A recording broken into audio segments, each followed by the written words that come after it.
livingnya untuk hidup itu harus kita pilah lagi menjadi dua, yaitu mana yang kebutuhan, mana yang keinginan. Perlu atau tidak misalkan sebuah keluarga itu kayak semacam punya buku catatan pengeluaran gitu. Tren hari-hari ini kan di emas itu dibelikan emas. Anggap aja kita gunakan lagi 10 tahun ya. Itu lebih baik di deposito atau di emas menurut kita lihat saja sekarang bunga deposito itu berapa? Sekitar 6% per tahun. Ya, betul, per tahun kan ya, per tahun. Kalau biasanya dia menjanjikan 11 sampai bahkan 50% sebulan. Wah. Nah, itu kan sudah nggak masuk akal tuh. Kalau sudah nggak masuk akal, itu sudah bisa kita pastikan pasti itu bodong.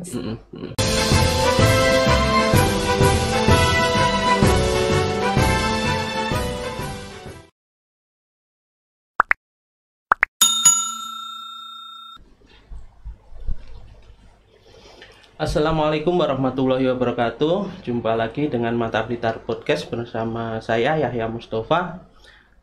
Tidak terasa pandemi COVID-19 sudah hampir 2 tahun. Dan selama 2 tahun ini tentunya banyak hal yang terjadi dengan kehidupan umat manusia, termasuk kaitan dengan kesehatan, dan selain itu juga kaitan dengan ekonomi atau keuangan. Di tengah kondisi pandemi semacam ini, tentunya selain kita juga harus tetap menjaga kesehatan, kita juga harus pandai-pandai dalam mengatur ekonomi, khususnya di lingkup yang paling kecil itu adalah keluarga. Karena tanpa aliran ekonomi juga nantinya kita juga tidak akan bisa survive dalam sebuah kehidupan. Nah, pada kesempatan kali ini Mata Blitar Podcast akan mengangkat tema berkaitan dengan manajemen keuangan keluarga. Dan hari ini di tengah-tengah kita sudah hadir narasumber yang luar biasa, sahabat Fadia Zen. Selamat siang, Mbak saja ya, Mbak Fadia. Silakan. Iya, biar awet muda. Selamat siang Mbak Fadia. Alhamdulillah, selamat siang. Saya perkenalkan dulu, sahabat yang ada di tengah-tengah kita ini adalah namanya adalah sahabat Fadia Zen SEMM. Beliau alamatnya adalah di Perumahan Sultan Agung Insight B3 Sananwetan. Dan hari ini bekerja sebagai dosen di Universitas Negeri Malang di jurusan manajemen. Ngoten nggih, Mbak. Nggih. Selain dosen, apa hari ini kesibukannya Mbak Fadia? Tidak ada, saya hanya Menteri Dalam Negeri aja di rumah tangga saya. Putra pinten, Bu? Alhamdulillah diberi kepercayaan 4 orang anak. 4 nggih. Lumayan. Di rumah semua nopo? Yang 2 di pondok pesantren. Oh, yang 2 sampun di pondok pesantren nggih. SMA dan SMP. Kemudian yang 2 masih di rumah karena 1 MI kelas 1 dan yang keempat itu TKA. TKA. 2 balita, 2 ABG. Sudah sekolah sedanten nggih berarti. Sampun, sudah alhamdulillah. Nggih. Jadi gini, Mbak, pada kesempatan kali ini Mata Blitar mengangkat tema manajemen keuangan keluarga. Nah, kenapa kita mengangkat manajemen keuangan keluarga di tengah pandemi? Pandemi. Karena tanpa kita sadari sudah hampir 2 tahun nih. Sudah 2019 akhir. 2019 akhir dan hari ini sudah hampir 2 tahun lah.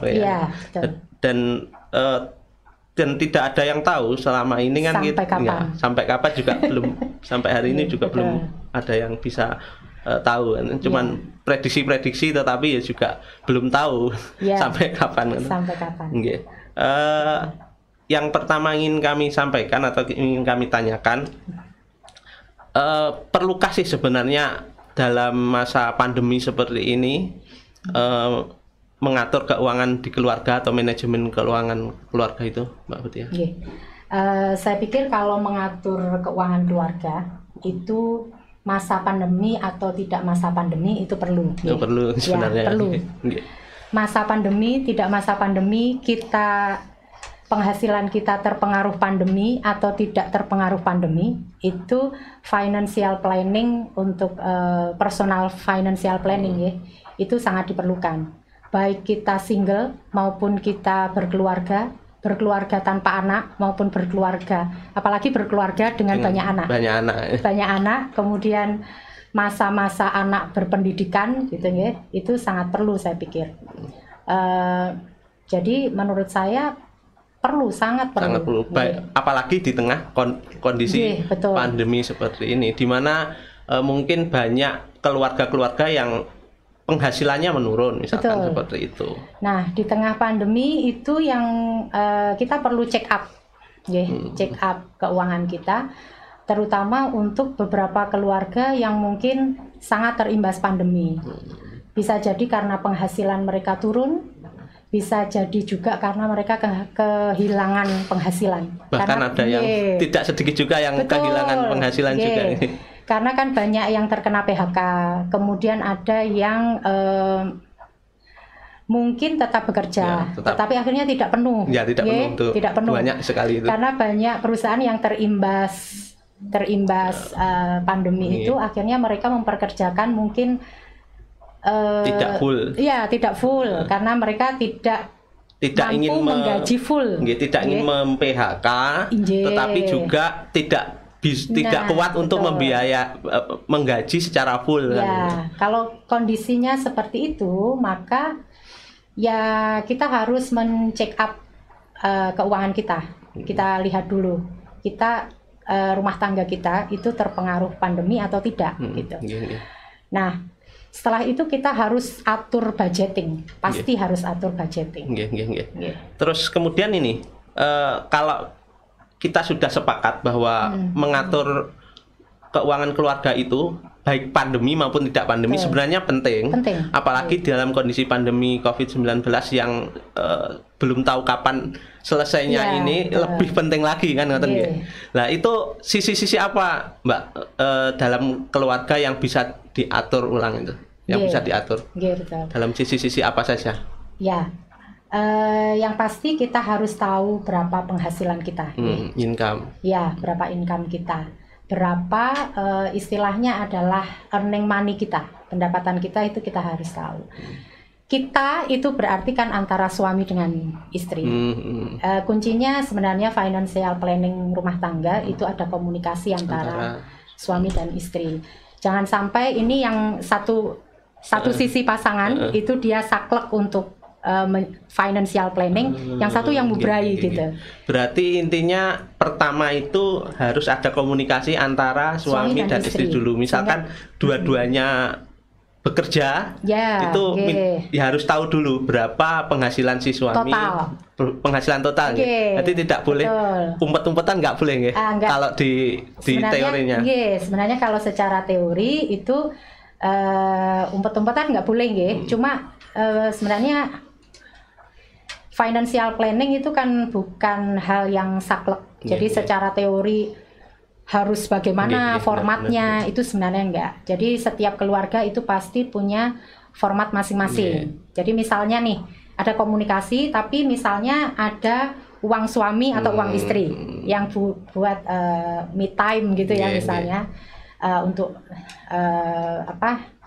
gaya lifestyle-nya mereka itu masih diperbolehkan ya. Ada berapa persennya itu untuk pribadi yang tapi atas sepengetahuan ya, kalau bisa atau begini, tidak sebenarnya formatnya itu bisa begini sebenarnya.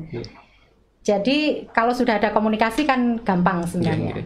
Jadi misalnya kita sepakati untuk pengeluaran itu, misalnya kita punya rekening sendiri yang suami ngisi, istri juga ngisi misalnya. Selebihnya itu silahkan dikelola masing-masing. Ada mungkin yang seperti itu. Ada yang format yang seperti ini mungkin. Oke lah, suami nunut hidup di istri, tapi istri nunut investasi dan saving di suami, misalnya gitu. Jadi pembagian tugas untuk pos-pos itu. Karena sebenarnya kalau di financial planning itu sebenarnya pos-pos itu kan kita bagi dari pos sosial, kemudian post saving gitu ya, kemudian living gitu. Ya, buat biaya hidup gitu. Ya sosial, saving itu plus yang dana darurat itu, kemudian untuk livingnya untuk hidup itu harus kita pilah lagi menjadi 2, yaitu mana yang kebutuhan, mana yang keinginan. Itu masuk post living itu. Jadi pertama itu berapa penghasilan kita. Kemudian kunci yang kedua, jangan pernah hidup di luar di atas penghasilan kita, di atas kemampuan kita. Lebih besar nanti jangan-jangan bisa lebih jangan besar pasak daripada tiang. Betul, jangan terlalu banyak, jangan kokean gaya lah. Jangan kokean gaya. Menyesuaikan dengan penghasilan. Kalau secara basic di keuangan keluarga itu adalah 10%. Pertama yang kita sisihkan adalah untuk sosial. Sosial itu misalnya kita zakat, kurban, kemudian untuk yatim piatu misalnya infak sedekah itu ya, itu 10%. Sebisa mungkin itu. Kemudian dana darurat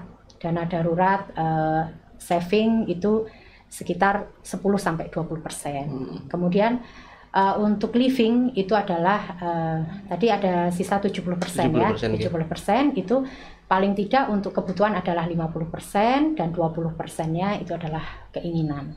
Gitu. Berarti keinginan itu di situ ada hobi, ada lifestyle, ada peer pressure, tuntutan teman, kehidupan sosial gitu. Misalkan kalau hari ini kan banyak yang menjadi mendadak seneng olahraga gitu ya. Itu untuk beli sepeda.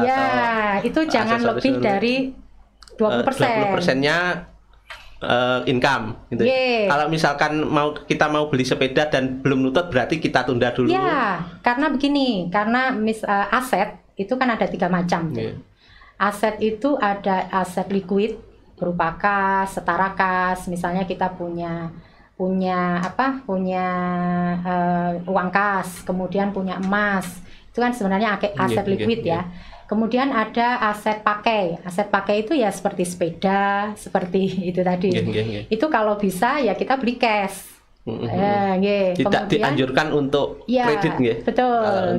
Kalau secara teori secara basicnya seperti itu. Kemudian untuk amannya, kemudian ada lagi yang aset investasi. Jadi untuk aset investasi itu ya kita harus pakai uang dingin istilahnya, uang parkir. Berarti tadi 50% untuk living, untuk biaya hidup, terus untuk yang 20% itu untuk keinginan lifestyle. Terus kemudian yang jajan-jajan kekinian 30, itu masuk yang itu. Yang 20 ya berarti. 10% untuk sosial, 20% saving dan darurat ya. Dana darurat itu harus ada, berapapun pendapatannya harus ada dana darurat. Ya. Jangan sampai nanti ketika ada sakit misalkan dana darurat itu dipergunakan untuk hal-hal yang tidak masuk dalam kebutuhan rutin kita. Kan ada kebutuhan rutin, ada kebutuhan tidak rutin ya. Kalau darurat itu misalnya tiba-tiba anggota keluarga sakit, kemudian keseripahan ya misalnya seperti itu. Dan ingat kalau kita menggunakan dana darurat itu ya terpakai misalnya, suatu saat kita harus isi lagi. Gitu. Intinya pos yang sekian persen, misalnya 10% tadi, itu harus tetap dialokasikan ke dana darurat. Jaga-jaga. Bahkan kalau saya pernah lihat juga itu, kalau pakai sistem yang tradisional itu kan pakai amplop, amplop banyak itu. Kita boleh pakai amplop yang ditulisi itu ya. Ada yang pakai dompet, sekian punya banyak dompet ya, atau disekat-sekat misalnya. Atau kalau zaman sekarang misalnya begini, kita punya rekening, satu rekening untuk pengeluaran, satu rekening untuk diem aja itu. ATM jangan dipakai kalau nggak benar-benar atau malah justru kita tidak menggunakan ATM, cuma rekening saja. Betul. Jangan yang fleksibel untuk keluar dia. Nanti kalau di amplop masih tergiur nanti kalau mau. Tapi kuncinya memang harus disiplin di dirinya ya. Jadi saving dan investasi itu kan sebenarnya nggak menyenangkan, benar. boring itu. Iya. Karena kita sebenarnya tahu kita punya uang di situ gitu, jadi pasti ada godaan-godaan yang luar biasa. Nah, itu sebenarnya kuncinya harus disiplin dan itu berproses nih sebenarnya. Saving, investasi itu menjadi menikmati itu sebenarnya berproses. Awalnya harus dipaksa, dan itu harus di awal. Jangan saving itu lak turah, jangan gitu. Selama ini kan mindsetnya orang kan ya nggak cukup ya nggak sah, nggak nabung kan gitu. Itu mindset yang salah ya sebenarnya dalam mengatur yang bukan baik itu. Sisa. Jadi saving harus itu direncanakan, bukan sisa, tapi di awal memang dialokasikan. Terus ini Mbak, kita kan sadari bahwa setiap kondisi keluarga itu berbeda-beda. Ada yang income-nya itu rutin, seperti misalkan pegawai negeri ataupun pegawai swasta yang dapat gaji setiap bulan. Terus ada juga yang bukan pegawai, ya bisa wira swasta, kecil-kecilan dan lain sebagainya. Itu kan tentunya beda ya, Mbak. Itu seperti apa pola mengaturnya, perbedaan itu?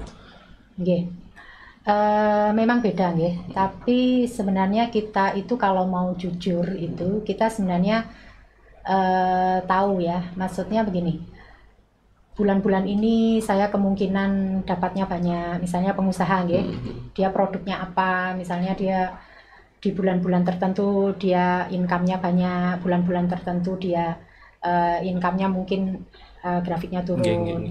Dan kita juga sebenarnya ini juga ada beberapa pengeluaran rutin yang pasti sekian kita keluarkan setiap bulan.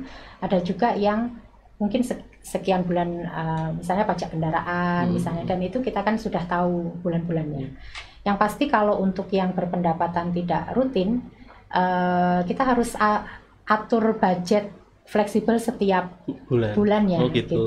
Caranya ngatur ngoten nggih. Berarti kalau tetap bisa melakukan manajemen atau mengatur keuangan keluarga, berarti settingannya setiap bulan dibuat seperti itu misalkan. Kemudian dievaluasi, lebih mudah ya. Kemudian nanti setiap bulan mungkin saya bulan ini tidak terlalu banyak, tetapi yang pasti harus tetap ada dana darurat, dana sosial, kemudian ini yang bisa kita potong adalah di ini tadi di keinginan. Kalau misalnya pas pendapatan itu sedikit, berarti ya lupakan dulu keinginan.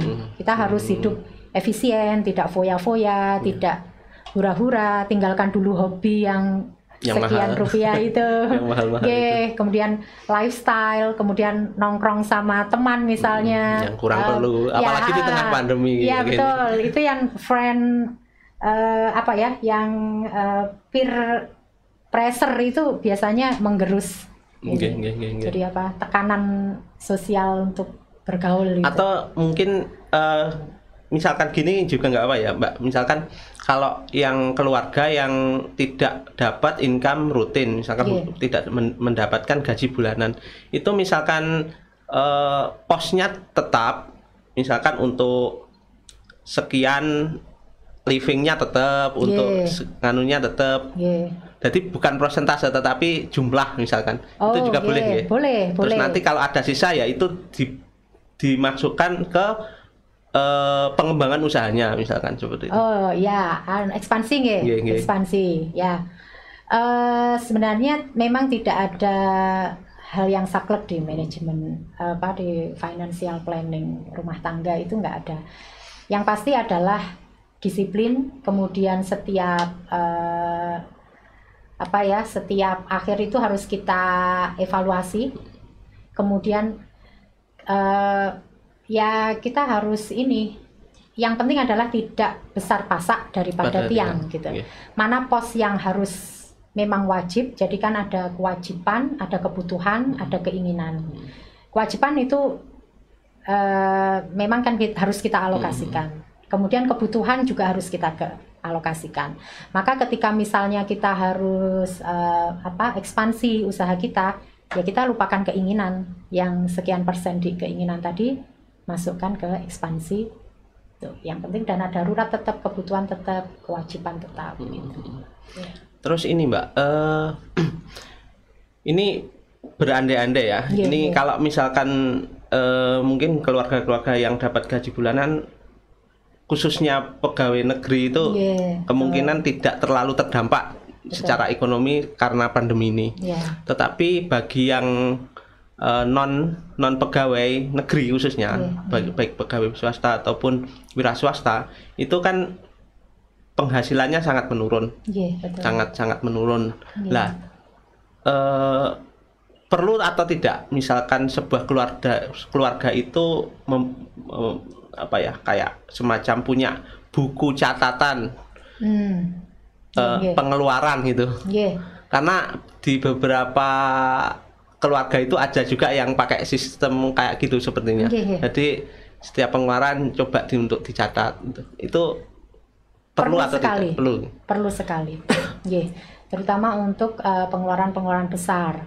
Atau misalnya, karena sebenarnya buku catatan itu untuk mendeteksi awal apa ya, masalah dari keuangan kita. Sebenarnya ada hal-hal yang mungkin sebenarnya kesannya kecil ya. Misalnya kita belanja kemudian parkir itu 2.000, kalau dikumpulkan bisa sekian. Jadi seringkali kita begini yang seringkali dialami mak-mak itu ya, loh kok merem-merem teh ya, kok tiba-tiba habis, ini larinya kemana, uang ini nggak jadi apa-apa, nggak jadi opo-opo, tapi kok tiba-tiba hilang. Jadi catatan itu sebenarnya membantu kita untuk mengingat, kemudian mendeteksi masalah apa ini sebenarnya, dan itu nanti kan akan kita evaluasi di akhir. Buat bahan evaluasi lah ya. Betul, karena di akhir itu kan kita uang itu larinya kemana, aset kita bertambah atau tidak, dana darurat kita terpakai atau tidak, gitu itu semua deteksi. Terkadang memang kita kayak nggak kerasa itu tiba-tiba uang ya habis gitu aja. Ada hal-hal kecil yang mungkin padahal kayak ya kita nggak beli yang sesuatu yang hal besar, tapi ternyata yang kecil-kecil itu kita jadi sesuatu tidak ingat gitu loh. Tidak ingat kalau kita sering mengeluarkan yang kecil-kecil itu kan gitu. Berarti intinya kalau misalkan telaten itu malah justru lebih bagus untuk justru malah pengeluaran itu dicatat nggih. Kenapa? Karena memang mungkin ada energi lebih yang harus kita keluarkan untuk mencatat itu. Cuma kan kita punya seni masing-masing ya untuk mencatat, bagaimana mencatat lebih efisien. Bisa pakai aplikasi juga ada kan sekarang ada.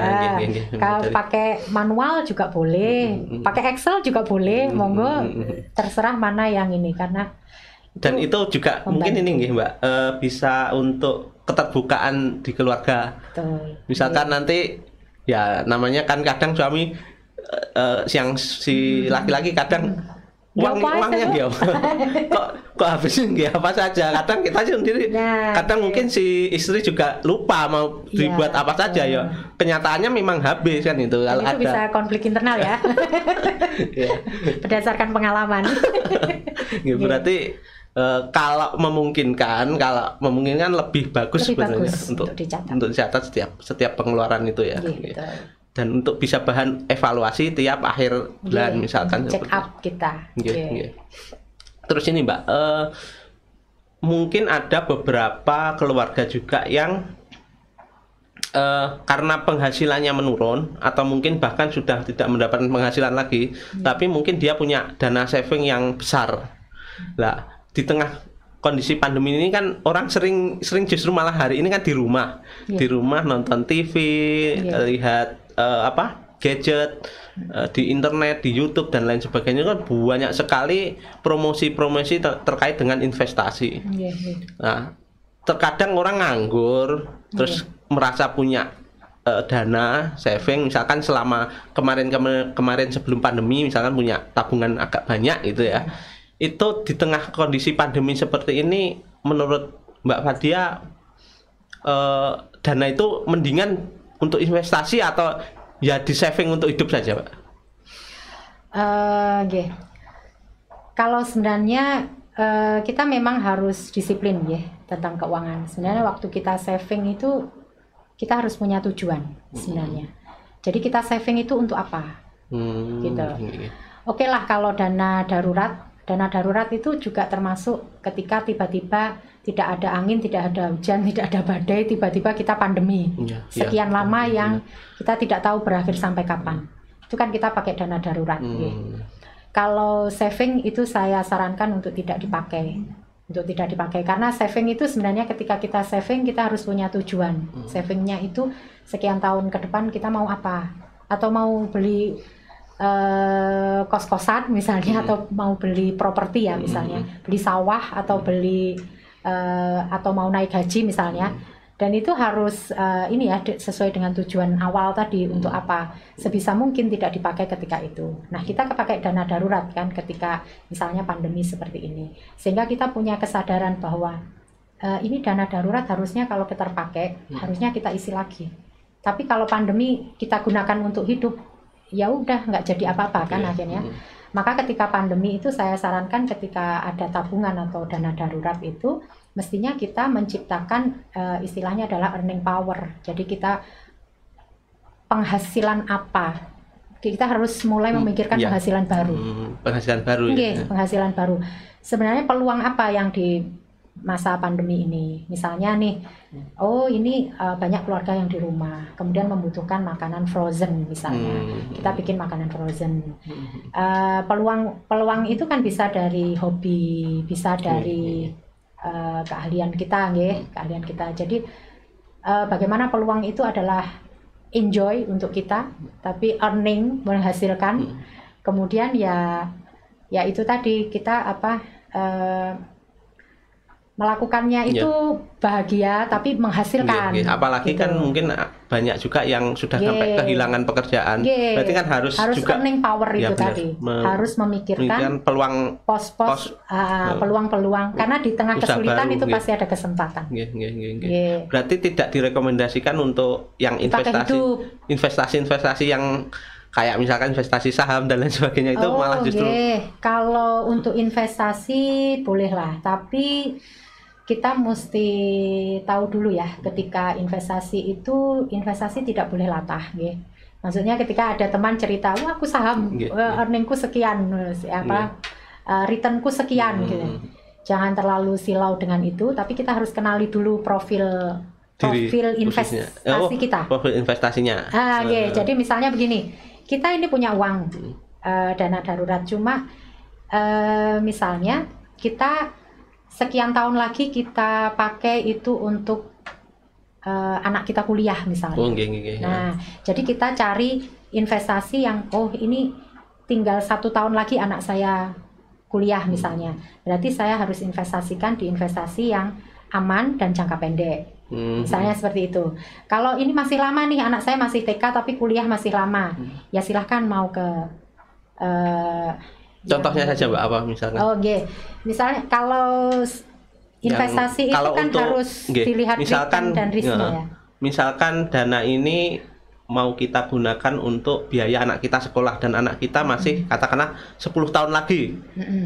Kan sekolahnya maksudnya sekolah di kuliah lah ya. Kalau yang untuk kan masuk bulanan kan, kalau yang kayak gitu misalkan ya. SMP.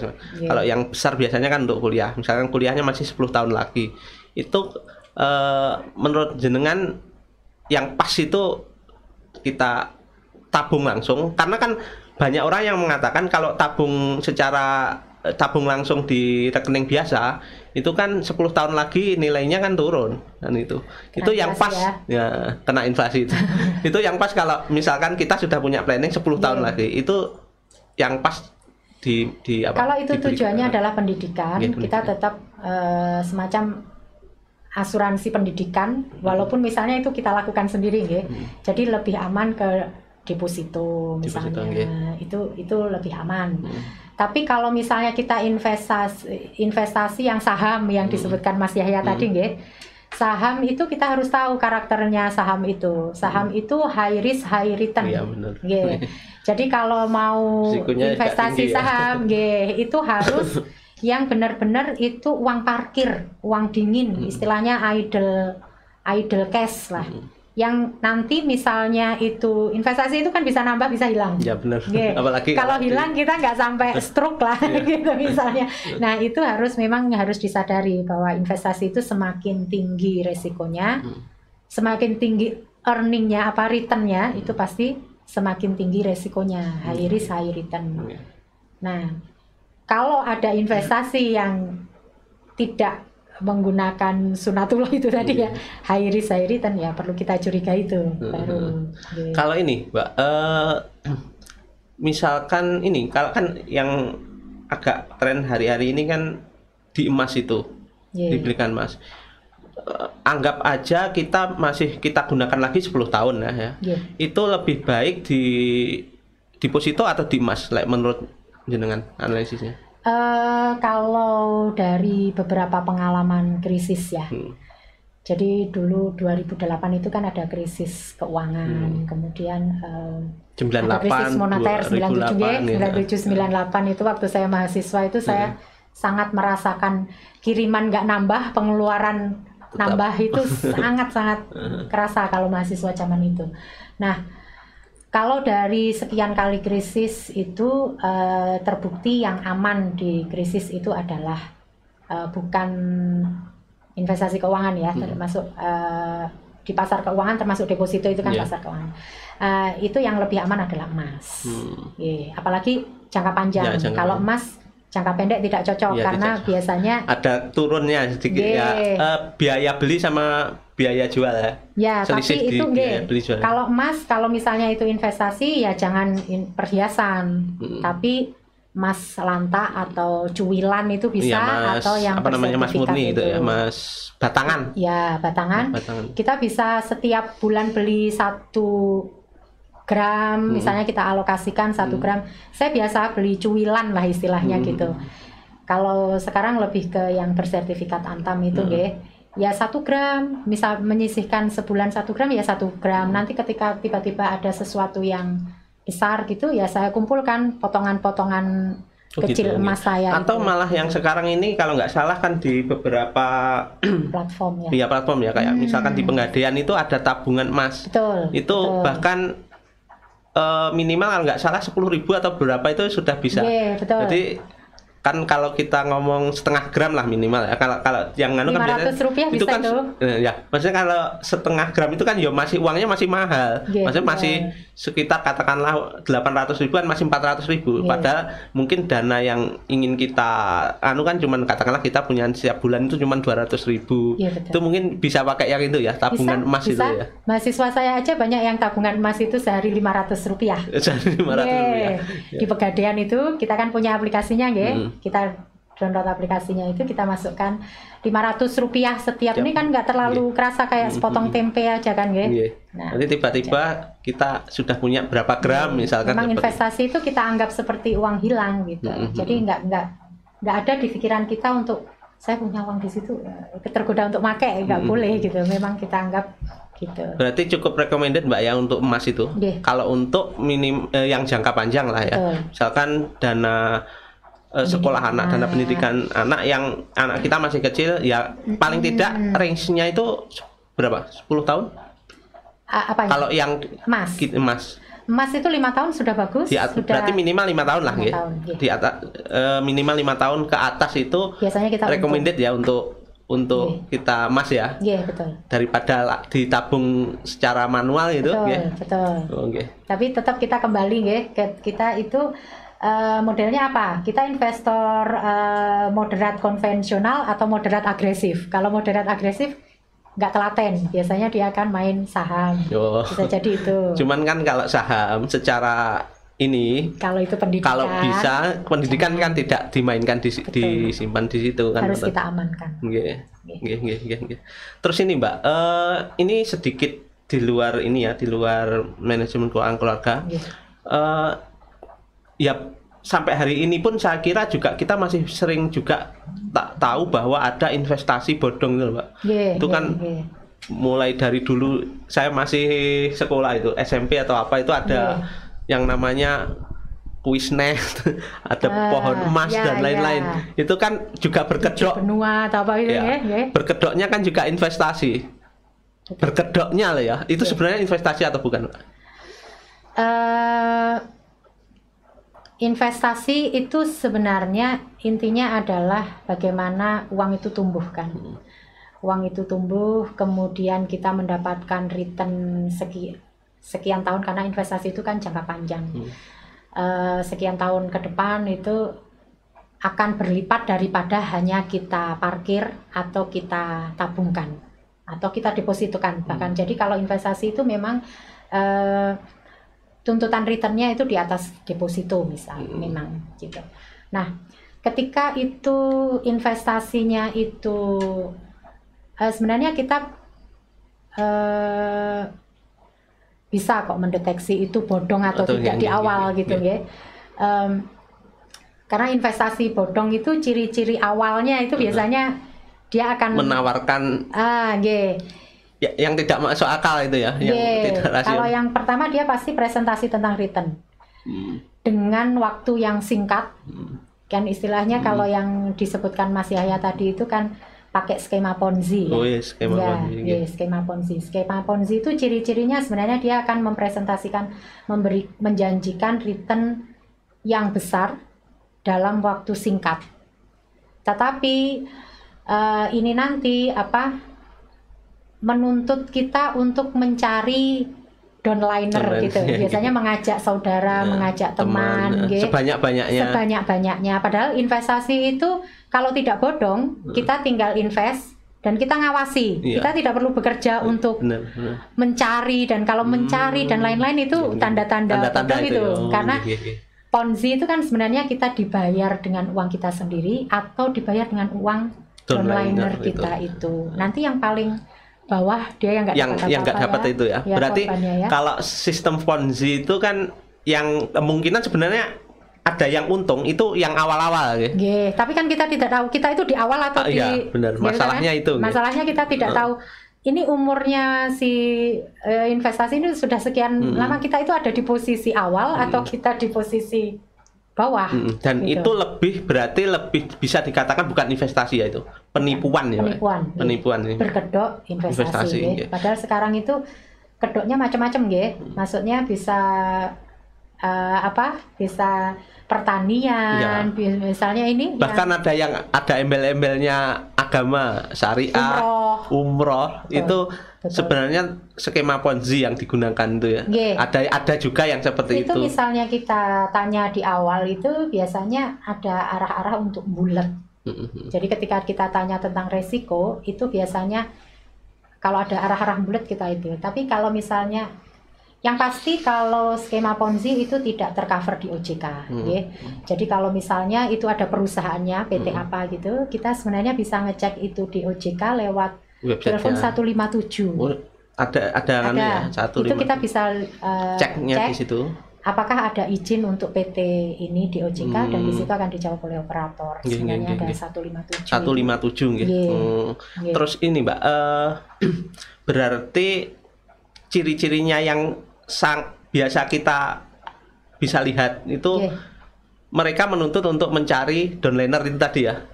Menjanjikan return yang besar dalam waktu yang singkat. Kemudian mencari downliner sebanyak-banyaknya itu. Kemudian ini juga ya. Tidak ada produk mungkin ya. Produknya tidak jelas. Biasanya produknya itu tidak jelas. Kemudian hitungannya juga tidak jelas. Kemudian kita besar kecilnya itu dari mana? Kita lihat saja sekarang bunga deposito itu berapa? Sekitar 6% per tahun. Ya, betul, per tahun kan ya, per tahun. Kalau biasanya dia menjanjikan 11 sampai bahkan 50% sebulan. Nah, itu kan sudah nggak masuk akal tuh. Kalau sudah nggak masuk akal, itu sudah bisa kita pastikan pasti itu bodong. Berarti di tengah pandemi ini kita juga harus pintar-pintar, harus hati-hati juga Mbak ya. Karena ada orang yang jangan-jangan malah justru nanti di tengah keputusasaan keluarga, kehilangan penghasilan, kehilangan pekerjaan, simpanan yang pengennya itu berkembang, justru hilang karena hal-hal yang semacam itu. Jadi belum lagi kalau bisa tersangkut hukum juga ya. Kita terlanjur cari downliner, kita bermasalah, kita mengajak itu. Intinya panjang. Juga harus hati-hati kaitannya dengan itu. Terus ini mungkin yang terakhir ya Mbak.